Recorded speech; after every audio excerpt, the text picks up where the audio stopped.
Well, guys, hi, and girls, hi, happy Valentine's Day. And today we are going to be talking about interracial relationships. Let's do it. Well, guys, I believe in this day and age, interracial relationships, there's a bit of a tongue twister there, are actually becoming a lot more common because simply of the internet. We are not, one country anymore. If you think back, 20, 30, 40 years, you had to date someone in your town, basically. It was very difficult to have international communications. If you were ever, on a long distance phone call in the 1980s, you'd remember you'd speak to someone and there'd be like a 2-3 second delay before they heard your voice, and then they would talk back to you and there'd be another delay, and the calls were hugely expensive.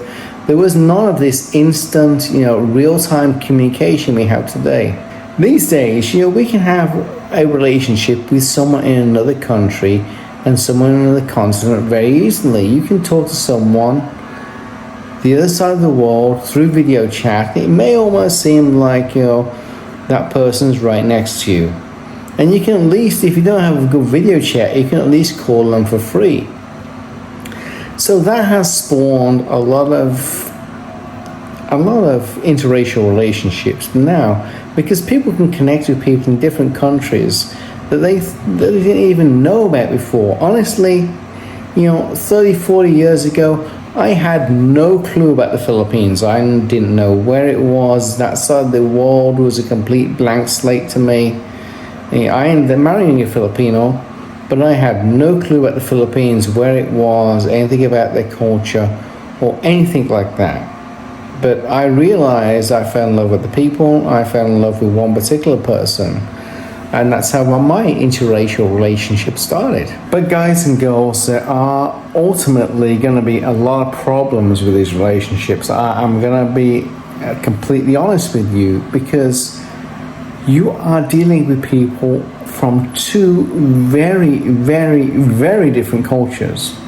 And both sides are going to need to adjust. I wouldn't say that one side needs to adjust more than the other. And I wouldn't say that, one culture has it right and one culture has it wrong.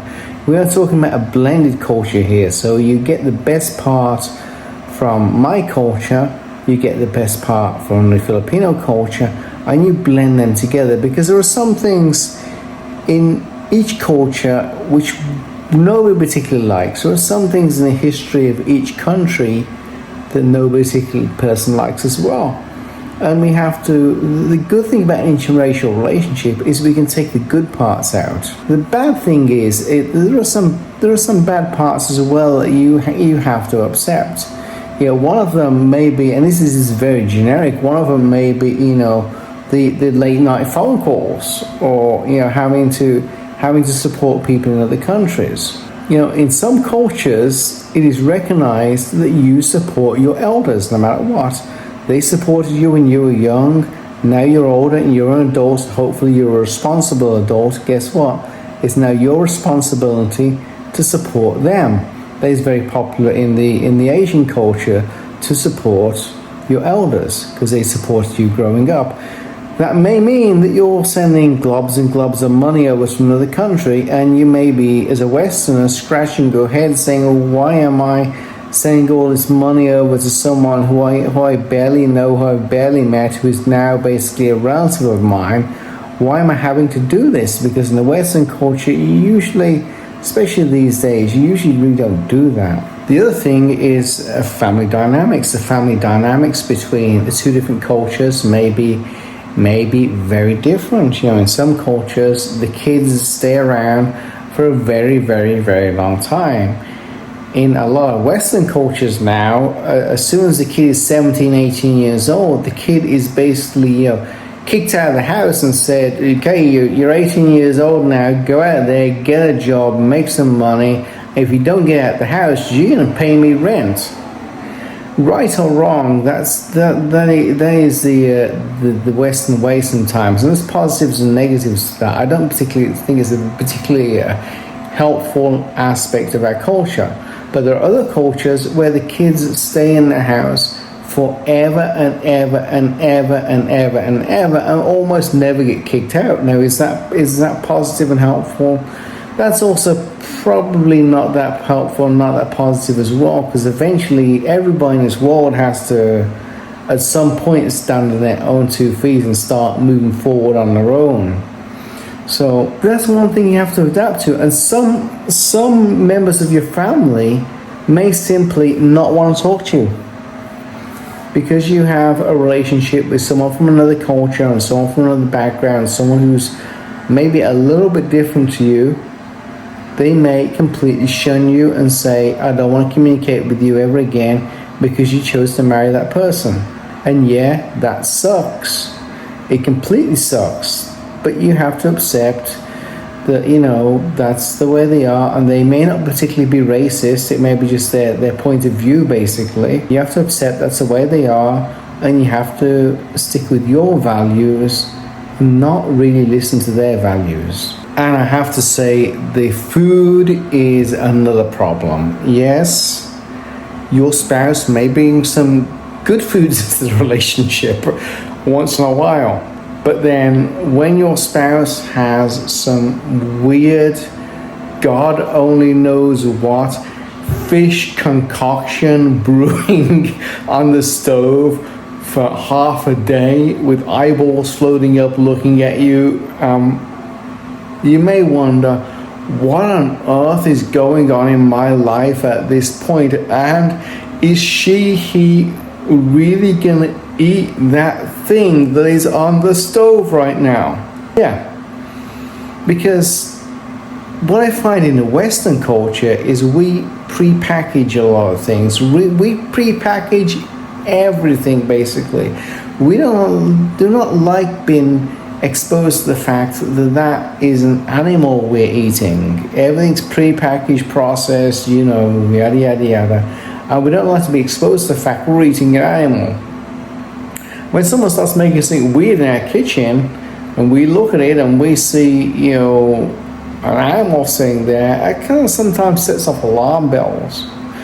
So you have to adapt to that. You have to adapt to the fact that they're going to eat things that you are not gonna touch in a million years, and you're gonna eat things that they're not gonna touch also.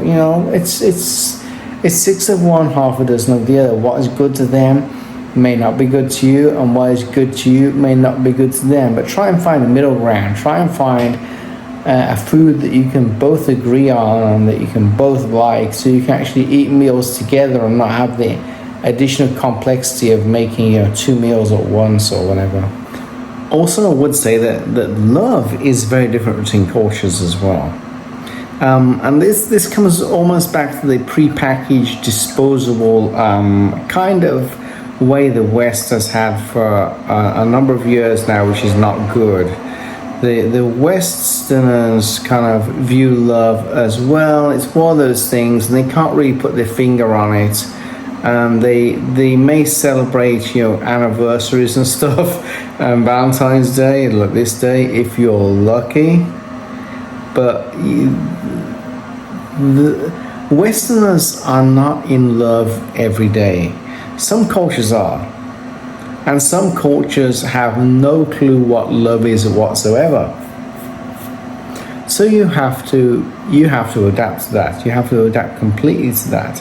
Because both cultures are going to have different perspectives on love, and different different ways of showing love. There's a book out there, I think it's the 5 languages of love or 4 languages of love, something like that. And it talks about love is communicated through lots of different methods. It can be communicated through buying things. It can be communicated through making things, through opening doors, through touching, through kissing.